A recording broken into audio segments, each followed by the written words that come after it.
ओढायचो, पण आता नेमकं गाडी ओढायला हे तुम्हाला लक्षात घेऊन जाय.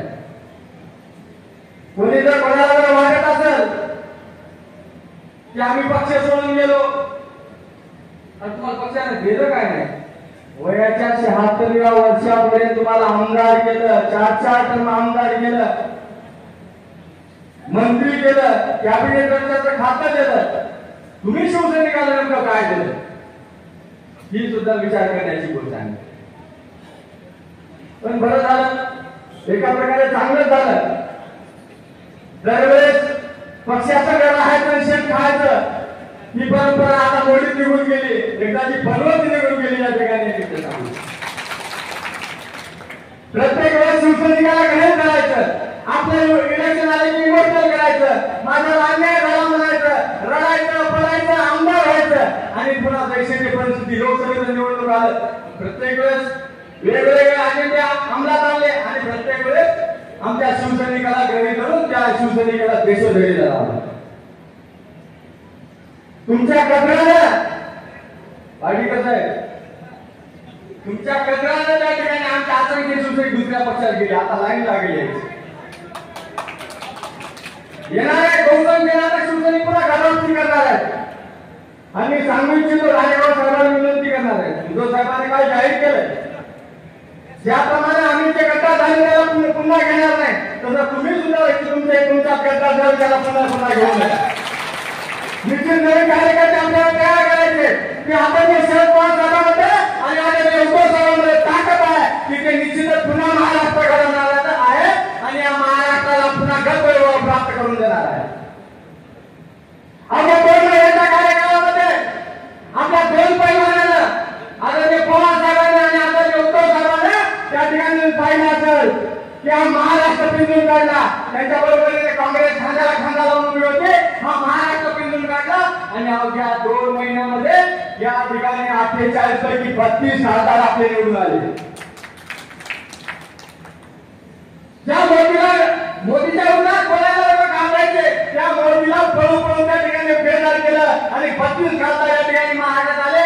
निश्चितच येणाऱ्या विधानसभेमध्ये 200+ आमदार आपले राहणार आहेत, घाबरण्याचं काही कारण नाही.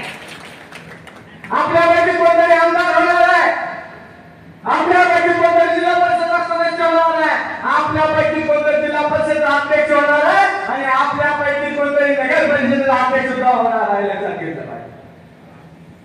कार्यकर्त्यांनी होऊन जाण्याचं कारण नाही. पहिलं युद्ध आपण जिंकलो, लोकसभा झाकी आहे, आता विधानसभा बाकी आहे. यांचं विधानसभेमध्ये या गद्दारांचं डिपॉझिट जप्त केल्याशिवाय आपल्याला राहायचं नाही. हिंगोली जिल्ह्याच्या 3 विधानसभा आपल्याला जिंकायच्या आहेत आणि प्रचंड बहुमताने जिंकायच्या आहेत.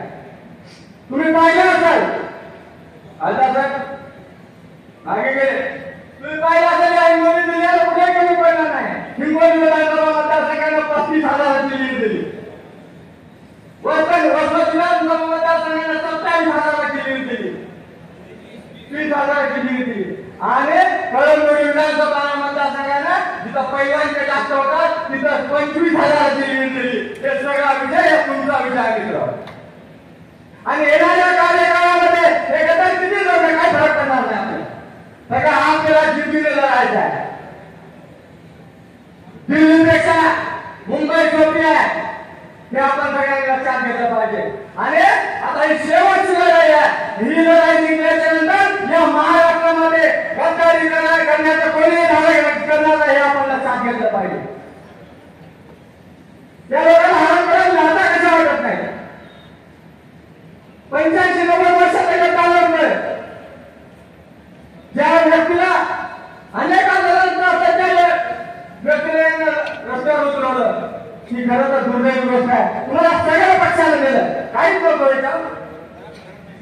ही परिस्थिती असताना तुम्ही गद्दारी केली. निश्चितच येणाऱ्या कार्यकाळामध्ये आमचा हिंगोली जिल्हा तुम्हाला धडा शिकवला राहणार नाही. मी कालच उद्धव साहेबांना सांगून आलो, साहेब काळजी करण्याचं कारण नाही. पुन्हा एकदा तुमचा मालिकेला आम्ही अभ्यास करू आणि त्या ठिकाणी 3 क्षेत्रावर भगवा फडको महाविकास आघाडीचा घेता पडतो, एवढंच बोलतो आणि थांबतो. जय हिंद, जय महाराष्ट्र.